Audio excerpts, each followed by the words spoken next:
بسم اللہ الرحمن الرحیم۔ السلام علیکم ورحمۃ اللہ وبرکاتہ۔ ناظرین، آج کی ویڈیو میں ہم ایک اہم اور فکر انگیز موضوع جو کہ بالکل حالات حاضرہ کی مناسبت سے ہے، یعنی زلزلے کیوں آتے ہیں، اس پر قرآن، حدیث اور جدید سائنس کی روشنی میں گفتگو کریں گے۔ کیا زلزلے صرف زمین کی پلیٹوں کی حرکت کا نتیجہ ہیں یا اس کے پیچھے اللہ تعالیٰ کی کوئی حکمت بھی ہے؟ اس ویڈیو میں آپ جانیں گے کہ زلزلوں کی سائنسی وجوہات، قرآن و حدیث کی روشنی میں زلزلوں کی حقیقت، گناہوں، زنا، بے حیائی اور لواطت جیسے اعمال کے معاشرے پر اثرات، قوم لوط کے واقعے سے حاصل ہونے والے اسباق، زلزلے کے وقت ایک مسلمان کا کیا رویہ ہونا چاہیے، توبہ، استغفار اور اللہ تعالیٰ کی طرف رجوع کی اہمیت۔ اہم وضاحت: اس ویڈیو کا مقصد کسی مخصوص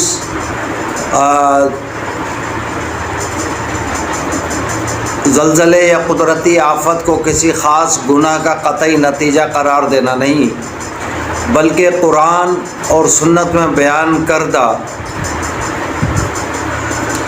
عمومی واقعہ اور اسلامی تعلیمات اور نصیحت کو بیان کرنا ہے۔ کسی بھی واقعے کی حقیقت، حکمت اللہ تعالیٰ ہی بہتر جانتا ہے۔ اگر آپ کو یہ ویڈیو پسند آئے تو میرے چینل ضیاء حیات کو زیادہ سے زیادہ سبسکرائب کریں، ویڈیو کو لائک کریں، اپنے دوستوں کے ساتھ شیئر کریں اور اپنی قیمتی رائے کمنٹ میں ضرور دیا کریں۔ بسم اللہ الرحمن الرحیم۔ الحمدللہ رب العالمین، والصلاۃ والسلام علی سید الانبیاء والمرسلین۔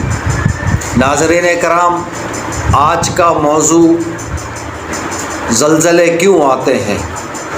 یہ ایک ایسا سوال ہے جس پر ہر انسان کے ذہن میں ایک سوال پیدا ہوتا ہے۔ خاص طور پر دنیا کے کسی حصے میں شدید زلزلہ آتا ہے اور ہزاروں لوگ متاثر ہوتے ہیں، جس طرح ابھی چند دن پہلے ایسا ہوا ہے۔ اسلام ہمیں یہ سکھاتا ہے کہ کائنات میں کوئی بھی واقعہ اللہ تعالیٰ کے علم اور اس کی حکمت سے باہر نہیں۔ زلزلے بھی اسی کے نظام کا حصہ ہیں، لیکن ان کے اسباب کو دو زاویوں سے سمجھنا بہت ضروری ہے۔ سائنسی اور اسلامی زلزلے کی سائنسی وجہ: سائنس کے مطابق زمین کئی بڑی بڑی چٹانوں اور پلیٹوں پر مشتمل ہے، یعنی چٹانی پلیٹوں پر مشتمل ہے، جنہیں ٹیکٹونک پلیٹس کہا جاتا ہے۔ یہ پلیٹیں مسلسل حرکت کرتی رہتی ہیں۔ جب دو پلیٹیں آپس میں ٹکراتی ہیں، ایک دوسری کے نیچے سرکتی ہے یا ایک دوسرے سے دور ہوتی ہے، تو زمین کے اندر شدید توانائی پیدا ہوتی ہے۔ جب یہ توانائی اچانک خارج ہوتی ہے تو زمین لرز اٹھتی ہے، جسے ہم زلزلہ کہتے ہیں۔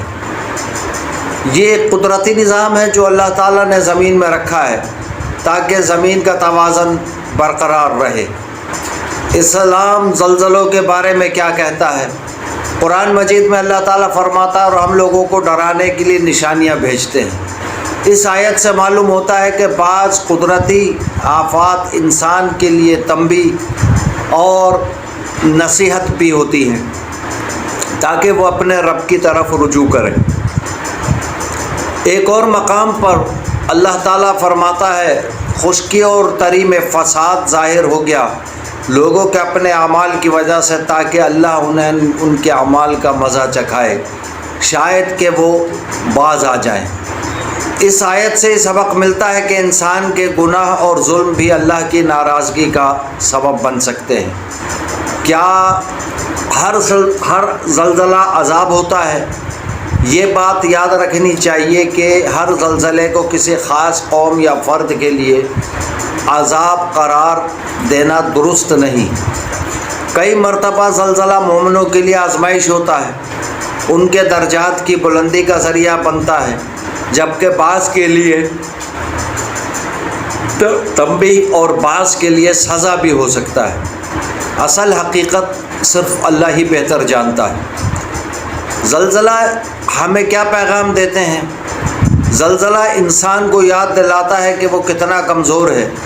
جس زمین پر ہم مضبوط عمارتیں بناتے ہیں، اگر وہی چند لمحوں کے لیے ہل جائے تو انسان کی ساری طاقت بے بس ہو جاتی ہے۔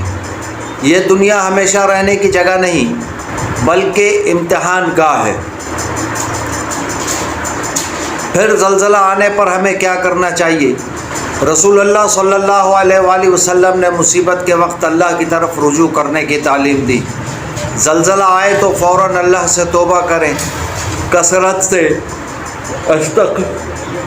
استغفار کریں، نماز ادا کریں، صدقہ اور خیرات کریں، متاثرین کی مدد کریں، اللہ سے رحمت اور حفاظت کی دعا کریں۔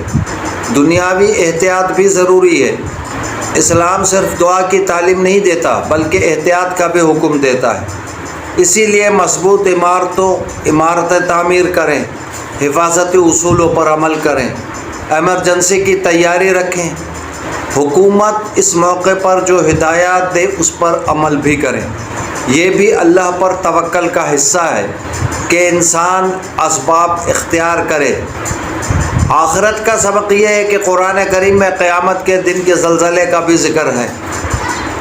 اس دن زمین ایسی شدت سے ہٹے گی یا ہلے گی کہ وہ ہر انسان حیران رہ جائے گا۔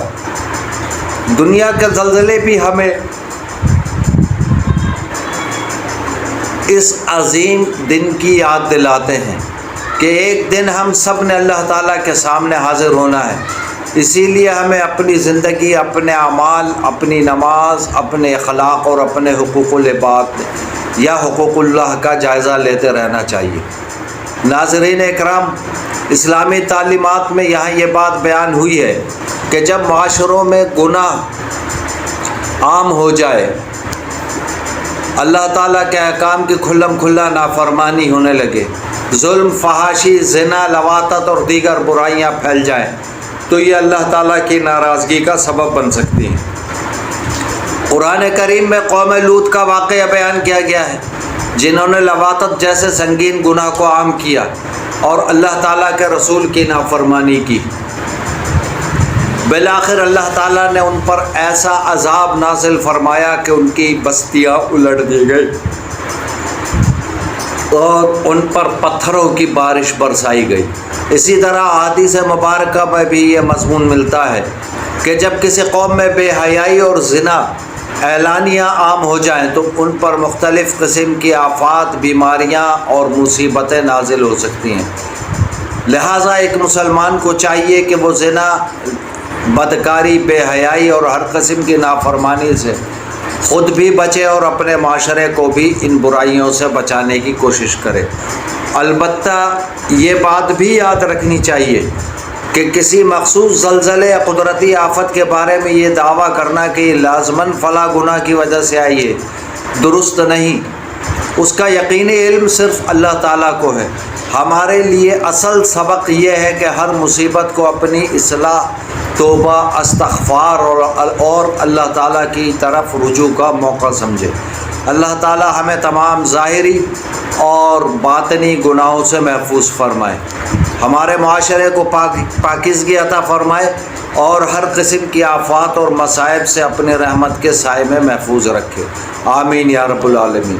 ناظرین، زلزلے صرف زمین کی حرکت کا نام نہیں بلکہ انسان کے دل کو جگانے کا ایک ذریعہ بھی ہے۔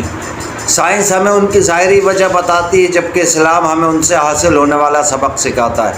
لہٰذا جب بھی زلزلہ آئے تو خوف و ہراس پھیلانے کے بجائے اللہ سے رجوع کریں، دعا کریں، استغفار کریں متاثرین کی مدد کریں اور اپنی زندگی کو اللہ کی رضا کے مطابق گزارنے کی کوشش کریں۔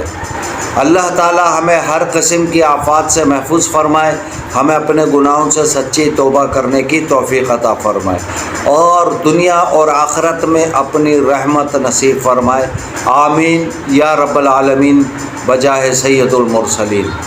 جزاکہم اللہ خیرا، والسلام علیکم ورحمۃ اللہ وبرکاتہ۔